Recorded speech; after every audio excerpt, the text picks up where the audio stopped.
When I say you can defend yourself with a sword, what's the first thing you guys think of? Basket block. Basket block, right? Some kind of block. Right? What happens if somebody goes to attack you, right? And you present them with a tip. All right, you get that. You get that exact response, actually. You get that head back, groin forward, which is awesome if you guys ever carry an umbrella or a cane in an airport. Somebody comes up and jacks with you, just throw that tip up in their face. You can count on that head back reaction and just snap them, bam, right in the groin. Exact same thing. It's that pressure. It's the threat of force, right? And when we start harnessing the threat of force, and we start harnessing that pressure, the offensive killing intent, right, we can start to control our opponents. And it's spooky and weird and magical, and to sound really nerdy about it, it's kind of like using the force to control your opponents, all right? We can initiate attack actions. We can stop offensive actions our opponents are taking. We can control where they step. We can control where they move. We can control how they move their individual equipment. We can control a lot about other people using just our weapons, all right? First thing we're gonna do, everybody grab a weapon, grab your sword. We're gonna do some individual drills, and then we're gonna switch over to some live partner play. Let's go ahead and step over here actually onto the field.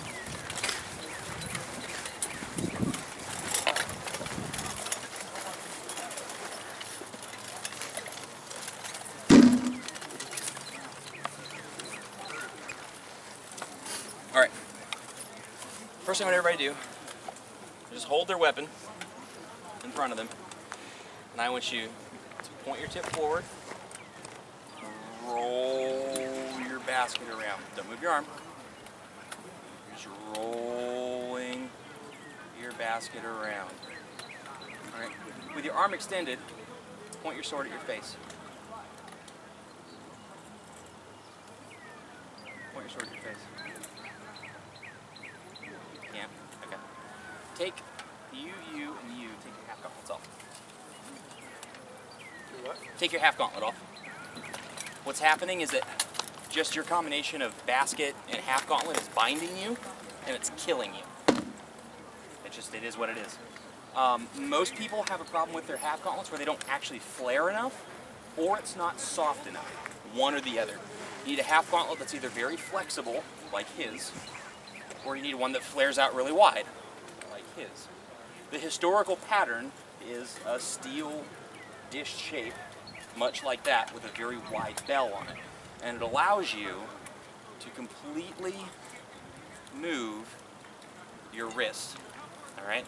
If you can't do this, if your half gauntlet doesn't feel like water on your hand, your sword work will not be super good. You're fighting your equipment. Why the hell would we fight something we're in control of? There's just no reason. Right. Take your weapon. Sir William. I'm auditing. You're auditing? Noted, sir. Noted. Hey, I'm sending leave a little bit of your princely wisdom. that and a quarter will not get you a phone call. Probably not. I got a dime somewhere. All right. So let your weapon hang down. All right. And we're gonna roll it back and forth. All right. Now, when I mean roll it, what I want you to do, look at how much my arm is moving. All right. I'm not doing this here, right? I'm doing a smaller movement. I'm moving it with my wrist, back and forth. My hand is almost open, if you look. I'm letting it roll back and forth. And what I'm trying to do is I'm trying to find that point right there. If you let it just roll naturally, there's a motion where your wrist on its own, right there, starts to turn the sword, all right? That low point is super useful because what's happening, if I'm here and I need to move over to the side, my sword will do this much of the work for me, and I've got to provide it with a little extra juice to reach the same height on the other side, right? Like a pendulum.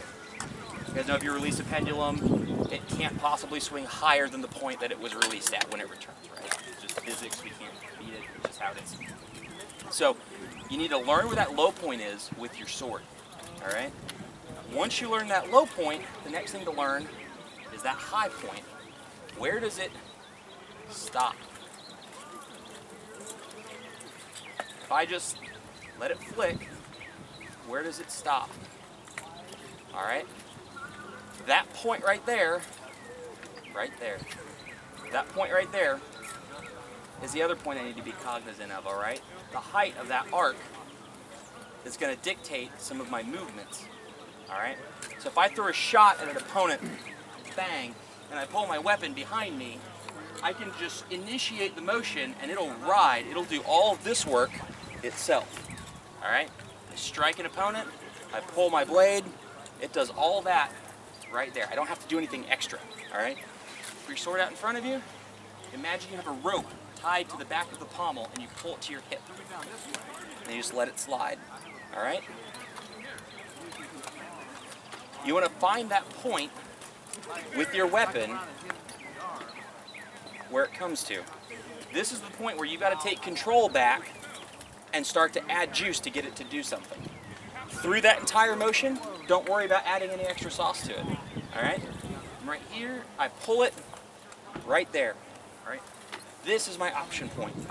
This is where I need to be, all right? So we go from here, right? We do it front to back, and we do it without moving our hips. We're not trying to swing, right? We're literally, we started off in front of us, horizontal, right? And now we're doing it lengthwise. Letting it roll over, right? The low point here is also important to identify, because when you start doing this and you pull it, that's where, I promise you, in that exact same spot, mine, it's just about where my ankle is. That's where it's going to start to roll over. That's when I need to start monitoring it to get it to add juice. All right? So now I've got this nice like one-arm golf swing kind of thing going, right? And it feels counterintuitive because you're literally doing what a kid would do. You're just, woo, right? Once you find out where the top of those arcs are, now you've got some choices in it, all right? Right here, right there, I've got to figure out what I'm going to do. Am I going to come back to guard? Am I going to throw a shot? Am I going to throw a wrap? Right? At this option point, way back here, I've got to figure out what I'm going to do. Okay? These option points exist on both sides of the body. Bang, right? Everybody throw a flat snap. I pull it down, and it rolls over. Bang, I pull it down, it rolls over. If I'm cognizant of how my wrist works, how my blade works, and I know where it rolls over, I can be smooth. Once I'm smooth, I can pick up some speed. I can't go bang, force it, and back. That'll never be fast, right? And it certainly won't be fast enough for us.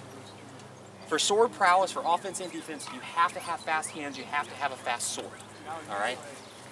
So, I need to start learning these points where my weapon will hang and where it'll start to roll over.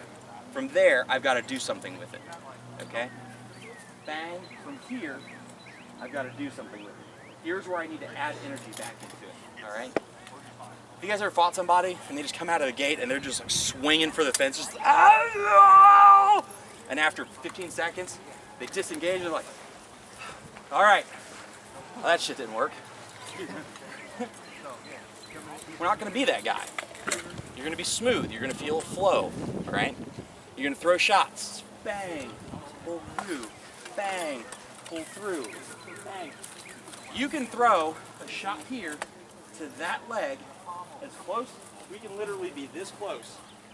All right, and just with a little bit of sword prowess, bang, I can pull it through and throw the same shot to that leg just by using the points where it turns over. All right, this clearing motion is giving me all the energy I need when it's way faster. All right, so the first thing you guys have to be aware of, where does it turn over?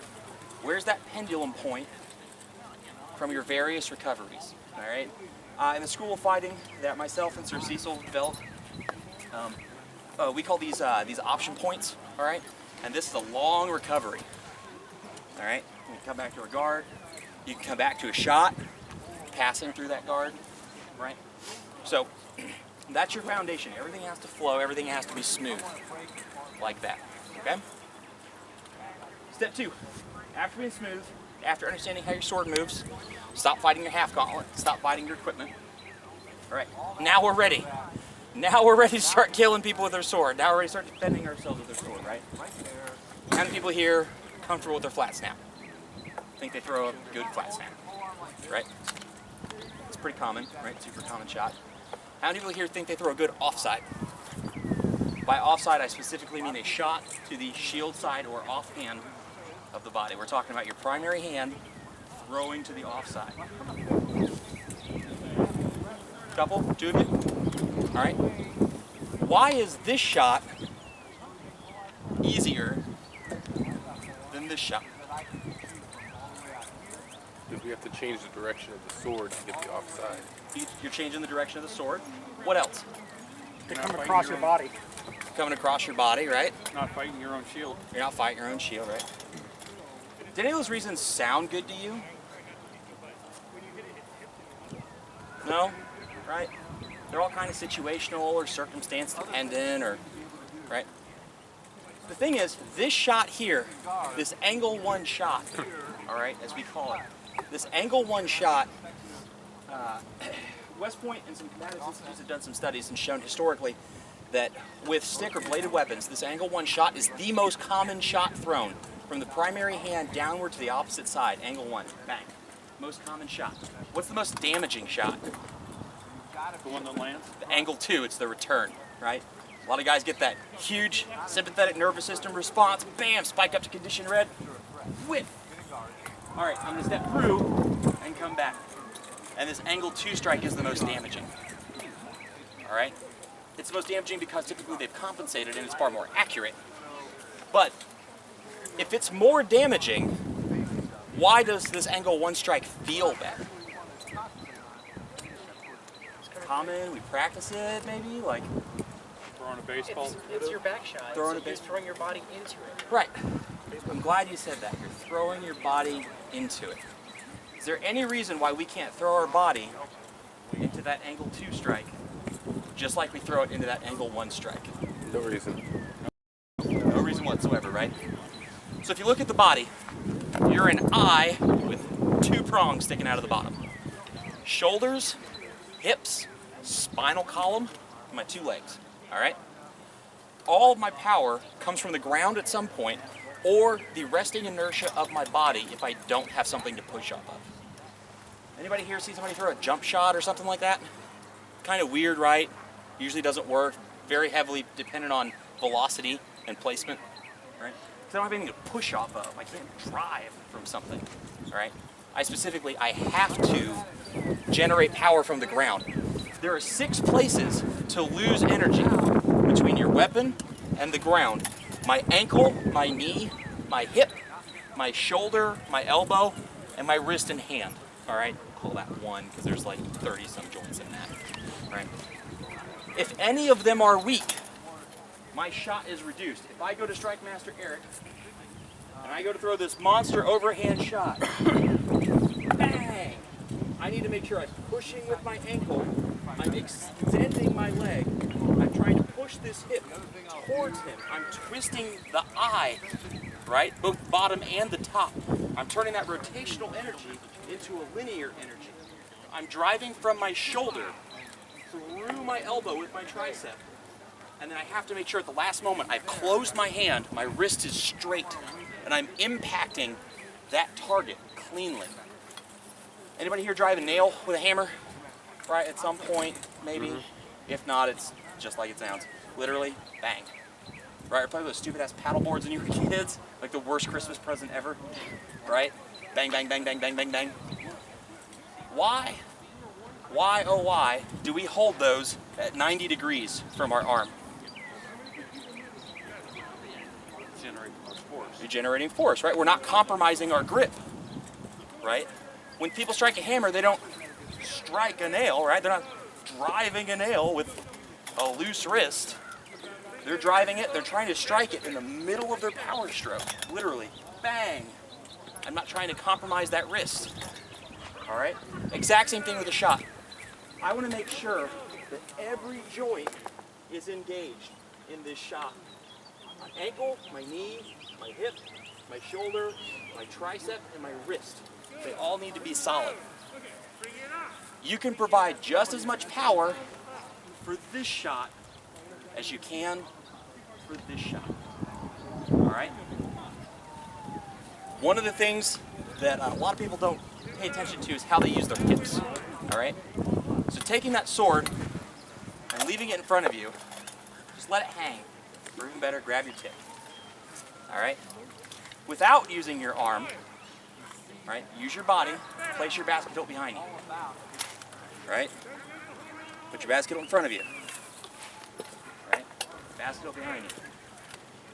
Basket hilt in front of you. That body motion, that body movement, all right, is what's generating power for you. All right?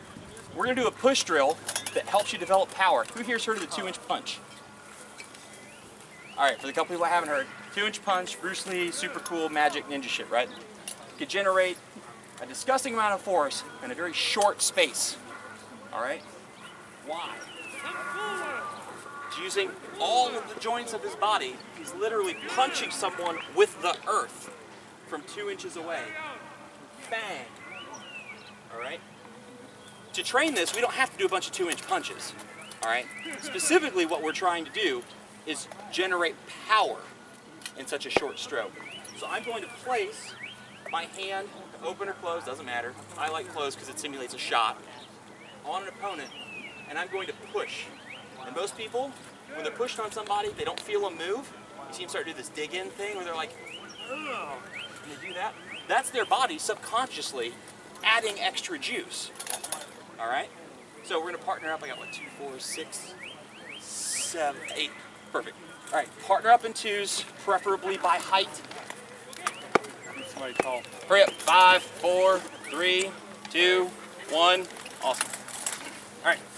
So what you're gonna do? Hold your sword in your offhand. Take your hand, your sword hand, open or closed fist, doesn't matter. All right. You guys are gonna alternate sides here. One of you place your fist or your open hand on your opponent in front of you.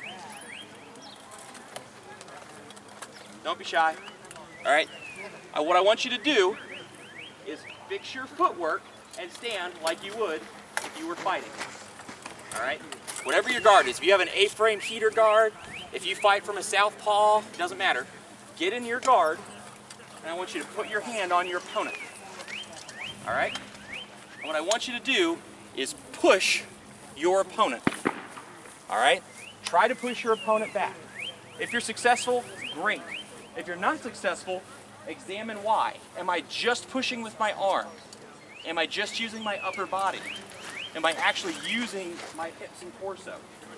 What's going on? You want to make sure you pike that foot and push off the ball slightly. Bang. He's moving on. He put it over here. Yep. Sorry, brother. Sorry. You want to make sure you're pushing with your whole body. All right? You're actually pushing with the earth. All right? Go for it.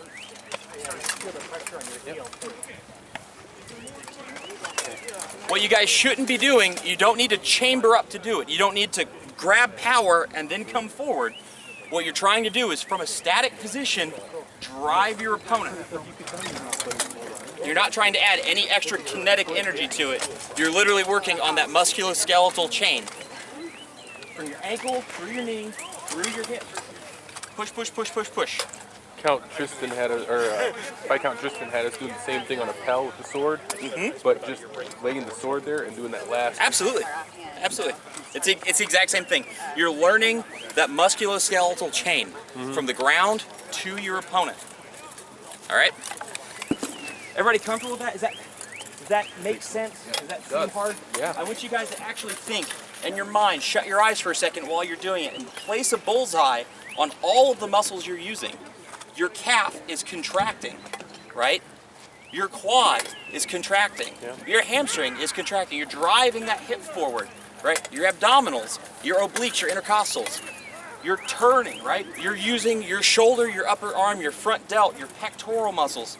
your tricep, everything is driving into your opponent. The only difference between that snap and that offside is your orientation of your wrist as you throw it. All right? Try it. Try it again. Stop. Go through the exercise. Think about each muscle. Try to activate them in sequence. Calf, knee, hip, glutes, quads, right? Hip, abdominals, into your opponent. As you get more pushing power, you'll find that you are more efficient.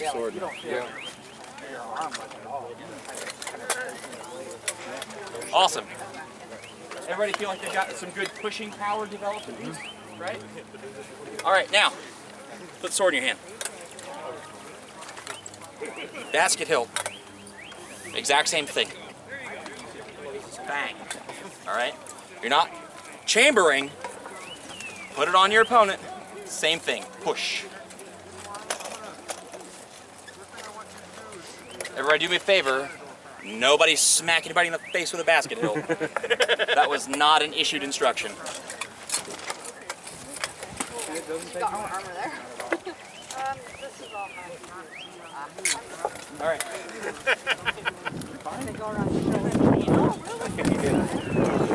All right, so once you've done this a couple times, turn your wrist over like you're throwing a flat snap. Do the same thing.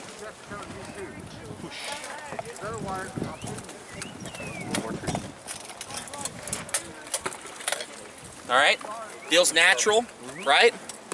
Turn your hand over to the offside. You're doing the same thing. All right?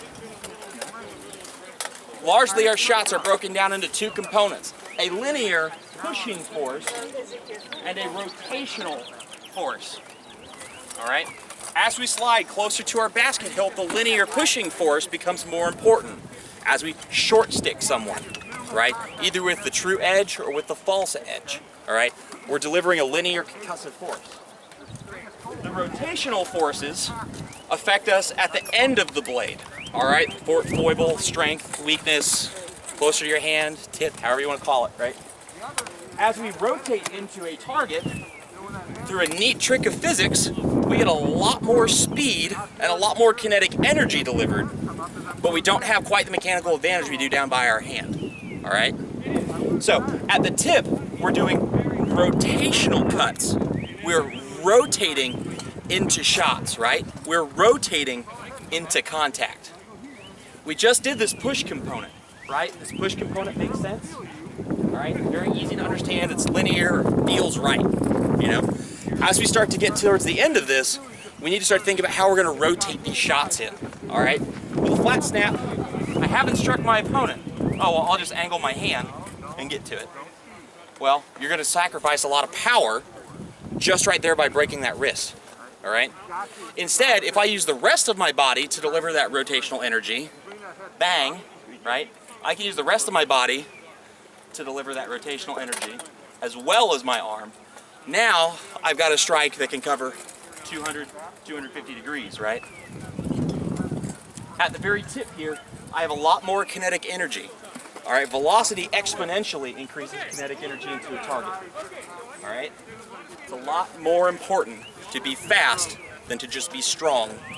Okay? So, this feels good. This flat snap feels great. We can rotate into the target. We can push into the target, right? This offside. What are we doing here? Are we pushing into a target? If we push into the target, where are we going to strike on the sword? Basket. Anybody? Crickets? Close to the basket, right? That's that linear bang. I'm literally feeding someone a sword. Pow. As I get towards the end, where a lot of people make contact with the offside and a lot of people lose a lot of their killing power, what they're failing to do is something that's counterintuitive. And what you have to do is retrieve this hip. You have to actually retrieve this hip to generate rotational energy coming out. See how I'm pulling it back? Take your weapon, stick it out in front of you, get in your good fighting stance, right? And instead of pushing with that shot, pull it, right? You don't even have to move your arm for it. And you can tell where that rotational energy can come from, right? So if I'm throwing that offside and I strike close to my hand, bang, linear. I'm using this hip to push, everything comes forward on my sword side. If I'm trying to strike with the foible of my sword in a rotational style shot, I have to actually retrieve half of my joints while extending the other half. And that's what's counterintuitive. You see a lot of people still trying to push this thing in, and it's not working at the tip. But man, if they get lucky and choke up on it, it'll work for them because they're driving that bastard in. All right? So what I want you to do is I want you to start with your sword on your belt like it's been sheathed. And I want you guys to pull it free. Don't move your legs, just pull it free. All right? Bang. All right? Some like cool samurai ijitsu stuff, right? Wata! Bruce Lee's favorite drink, by the way. Wata! Anyways, this is what your upper three joints are going to be doing for this exterior shot, right? Bang. What you're going to be doing in the same moment is you're going to be recovering this hip. So these are still going forward, these are still coming out, right? And I'm using my lower legs to generate the rotational energy. I throw it out with my arm, bang, and I use my hips to generate the rotational component. And the synthesis of those two things gives you a low offside or a high offside that is fast and efficient. All right? Those two things make sense? Yes. Yes, hopefully. Okay. So what I want you to do, partner drill. One partner is going to receive, the other partner is going to, I hesitate to use the word throw, is going to push. All right? If you're receiving, hold your blade up, all right, right by your temple, assuming you're right-handed. Do we have any lefties here? If you're lefties, just flip it or learn to fight right-handed. All right? Hold your blade up, brace it with your off hand. If you are the pushing partner, you are going to place your blade upon your opponent. If I can borrow you for a second, Matt. You hold this up here. I'm just going to put my blade on it. I'm going to push, not with anything below my belt. I'm just going to push with my upper arm. And just like we did earlier, I'm going to focus on that kinetic chain. I'm going to stop, I'm going to think, I'm going to place a bullseye on all the muscles I'm contracting. Push with the upper body. And now I'm going to do the same thing. While engaging that, I'm going to use my lower legs to try to drive that sword in. And I'm going to try to put a bullseye on which muscles I'm contracting. You'll find that you're not contracting your quad like you are when you're exploding or driving in a linear fashion, all right? You're actually digging in. You're contracting that glute. You're retrieving that sword, right? You're contracting your intercostals and your obliques. Bang! As you drive that rotational energy in. Bam! It's a lot better than if I'm just trying to push it in. All right? Partner up real quick, try that. Everybody get 2 or 3 passes there. First with the arm, then with the hips. No, first with the arm. So like you're pushing it, like you're gonna strike the opponent. I'm not doing the hip, yeah, I'm doing the upper. Yeah. This one is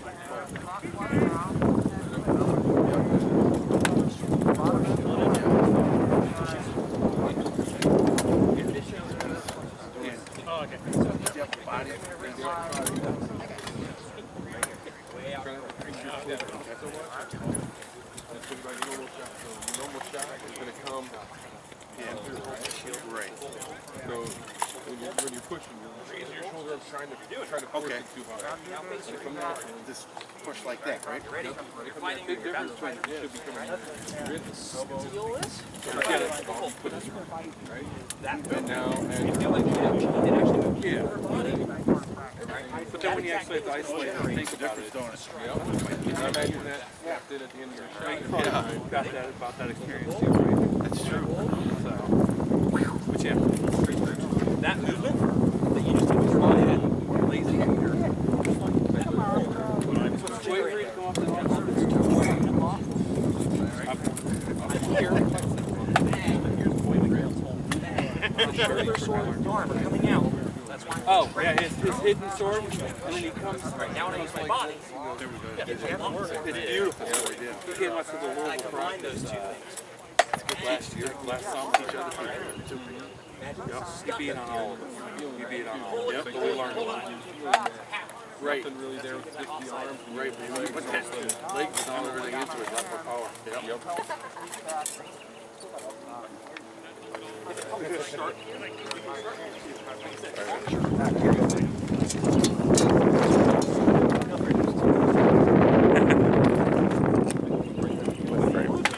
Pushing on the inside of this foot, perfect.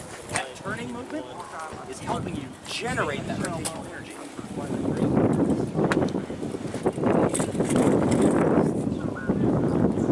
So the best part is most of your power. Bruce Lee had a reference to his big toe. Yes, Best punches come from his big toe. correct. You know why? Anyone else? So for Jeet Kune Do, they have a traditional southpaw stance. They are traditionally fighting out of the southpaw, but what they're doing is he's digging this back foot in. All right, he's actually digging that toe right there into the ground. That's what he means by that. As he's throwing this lead hand, smart hand jab, he's actually digging that toe in, and he's throwing from that toe. And the kinetic chain comes all the way up and out into the target. Favorite hand technique is lead hand flicker jab. Boom, boom, same thing, right to the eyes. Well, it comes from that toe. That's the speed of it. That's why that 2-inch punch is so devastating. It's coming from that toe. So he's pushing, bang, bang.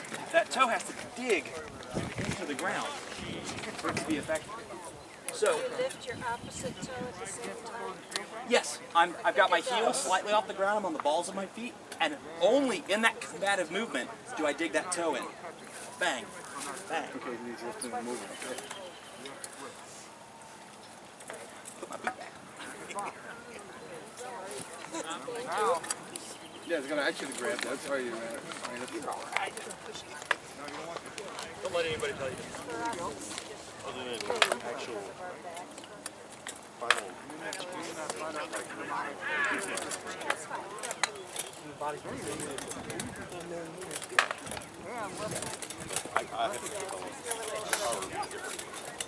I haven't picked this up, but I'll tell you that. Though. Issues, right? What's that?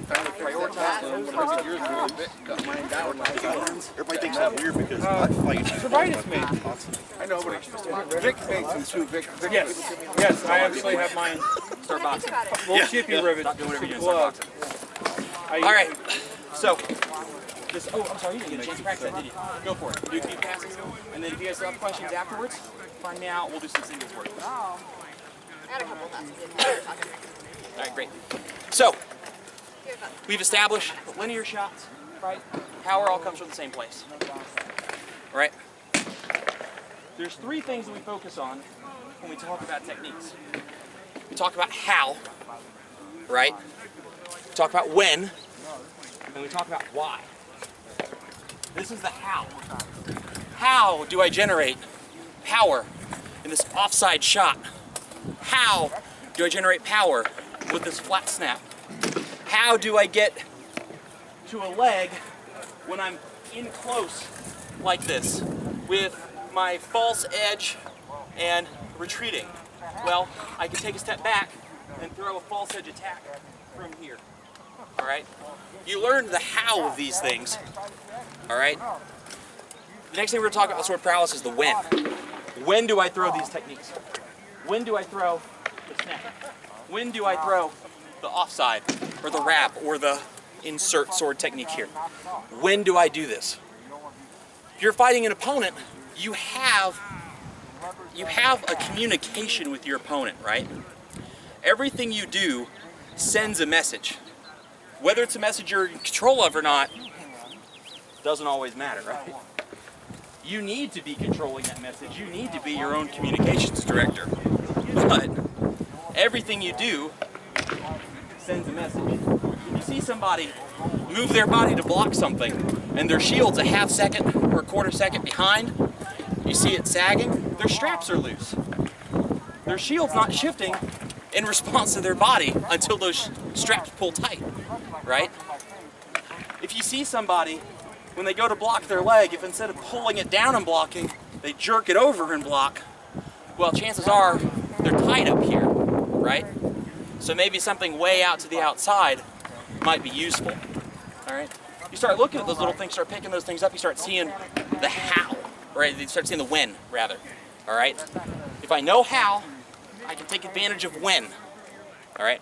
What I want to talk to you guys about for the when is making some opportunities, making some holes with that offensive pressure, like I was talking about to be a giant nerd, using the force, right? Kind of control your opponent. Go ahead and throw the rest of your gear on. Grab shields, helmets, gorgets. Crap.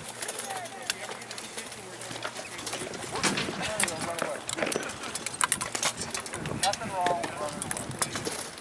Don't like where you're at.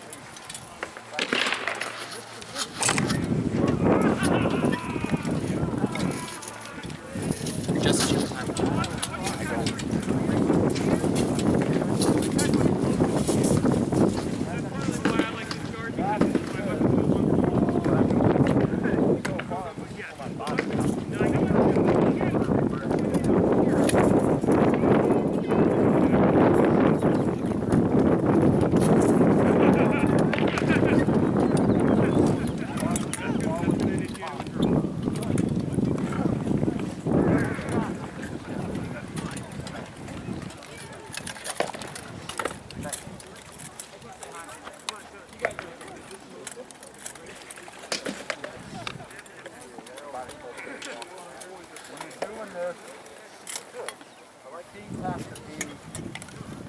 Are you guys out there cockfighting right now? Is that yours?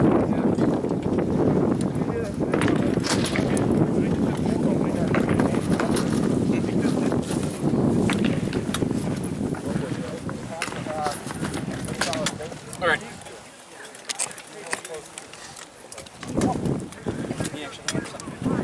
I just finished I've been a Nikki, fire though. before. I'm good at it. I promise.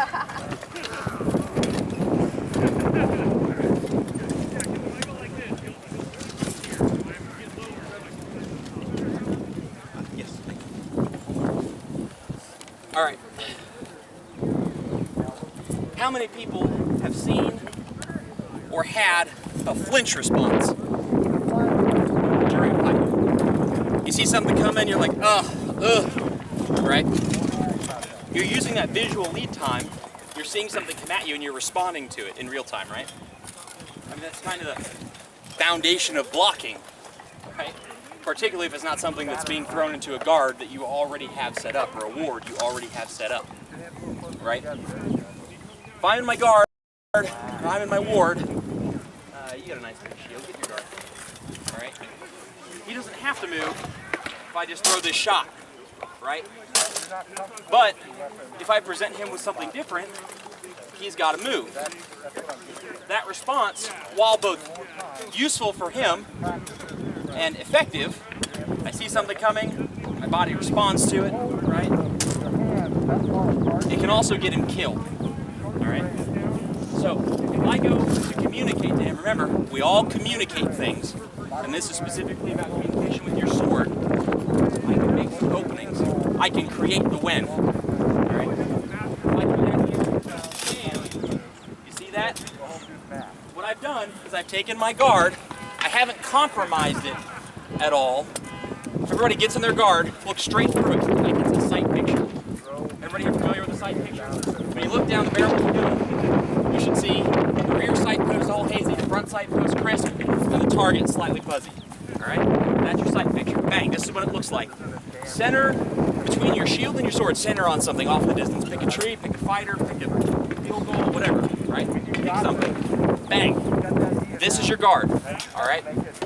With your body, you can create movement, you can communicate things without compromising this sight picture.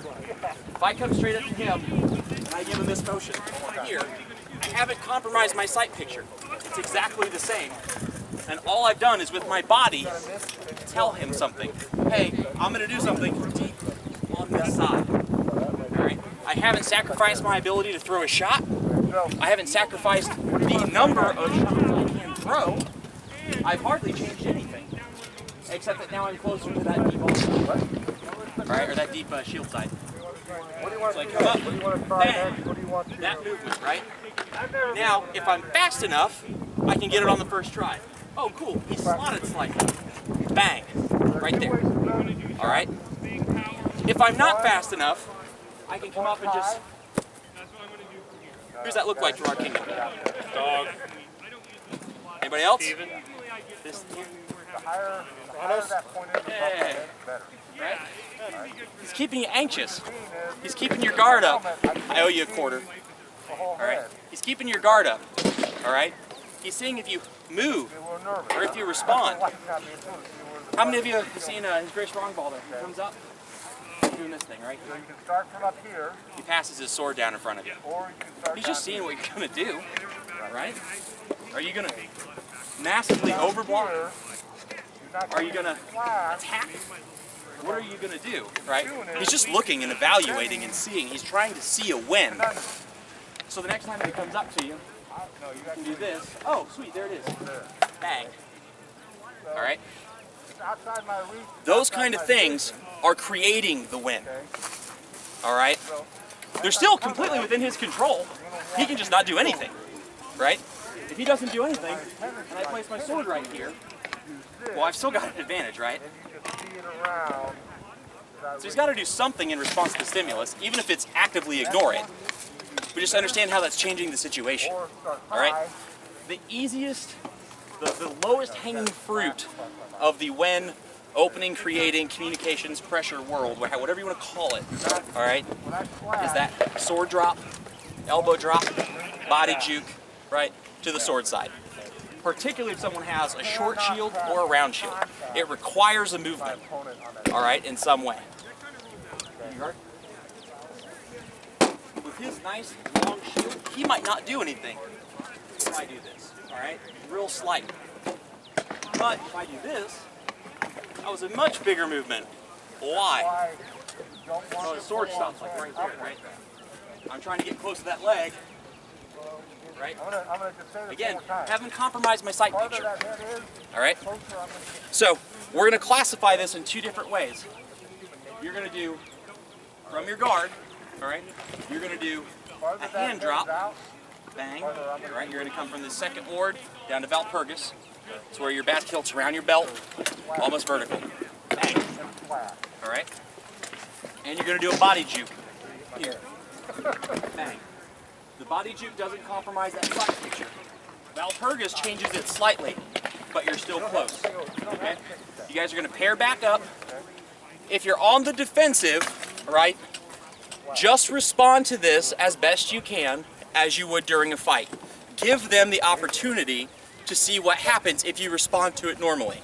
And if you're having problems creating that real feel, that fighting feel, go back and forth a little bit here. As we start to move now,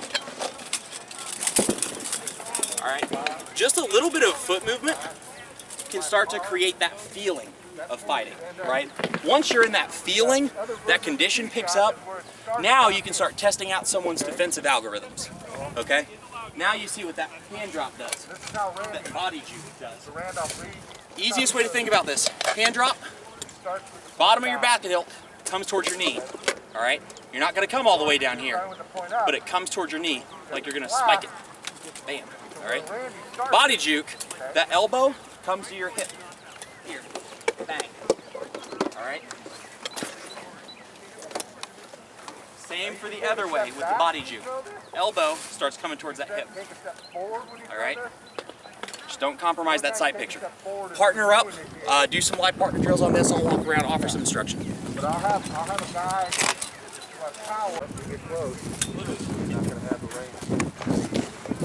Cost me almost nothing. All I'm doing is dropping that tip down. We're fighting and we're engaged, right? All I have to do is present that tip. There has to be a response. If there's not a response, I'm only 6 inches from his face, right? Like, it just sucks. So it doesn't matter. Any shield shape. If we're here, right? If we're here, I'm moving, and I drop that tip. All I'm doing, I mean, it's moving like that far. All I'm doing is I'm just presenting. I'm like, hey, I'm gonna stab you. I'm gonna stab you, right? The nice thing is it can be done at extreme range. All right, very easy from a heater A-frame guard, from a nice defensive flat guard like this, I mean, it doesn't matter, right? I typically use the I-33 wards. If you're in the I-33 wards, every single I-33 ward will lend itself to this at some point. All right. Hell, half of them start that way. They almost always have your sword oriented at your opponent's eyes, right? Except for what they've got 1, 2, 3, 4, 5, and 6, and 7. I mean, they're all almost every one of them. You can start dropping the tip or presenting that tip. You're here in your guard, this guard that you do, just present it. I got to do something, right? I'm probably going to try to ride it out because that's my preference, right? I want to use my sword to do a lot of my work. But from here, if I go to attack her, and this is what's key, it doesn't cost you much, does it? Presenting a tip, either over or under, whichever, right? If she goes to attack, I can just present it. I can just present it. If I go to attack her, she presents it to me. I have to respond to it. If I have a good idea, I can still try to execute it, but I have to respond to that. You can stop a lot of assaults, a lot of people coming in to do an attack pass, and you can just present them a tip. Maybe give them a little space, go reset. You just defended yourself without really doing anything. I haven't thrown a shot, I haven't engaged you, right? It just wasn't favorable engagement for me. I didn't want to do it, you're initiating it, so no. All right?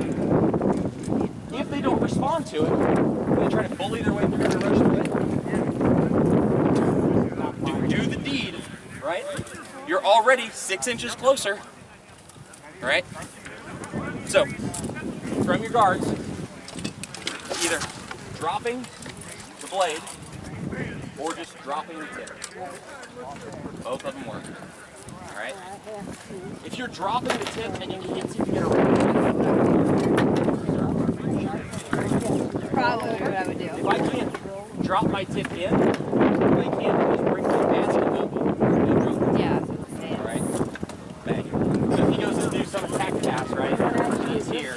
I can abort it just by presenting. All right? And here we're transitioning from the when to the why. All right? Why does that work? Why does that take themselves? It's compromising his defense or her defense, right? It's compromising your attacker's defense. It's making them aware of a threat. And then if they want to continue down the path they're on, they're compromising their defense even more, right? If he's attacking, and I just present, right? You might not always get a consistent or predictable effect. What you can get is an effect, typically an abortive one, on whatever action they're pursuing, all right? Same with the hand drop, same with the body shoot, all right? Particularly against a left-handed fighter, because you guys have an open stance. All of those movements work really well for the left-handed fighter or the open stance. You don't need to do a drop tip here. You literally just bring your tip down. All right, bam, right there into 6th. All right. What I wanted to do was get you guys some active live play back and forth. I'm going to show you guys some other tricks, but I want you guys to go back and forth at a 3/4 speed. You're going to throw shots at each other. You're going to make sure that you're not blasting each other. You're just tap, tap, tap, just to let them know, hey, I could have hit you there, I could have hit you there, I could have thrust you there, right? Back and forth in a not quite slow work sort of way, all right? This is hard to train in slow work because in slow work it's very difficult to train reactions.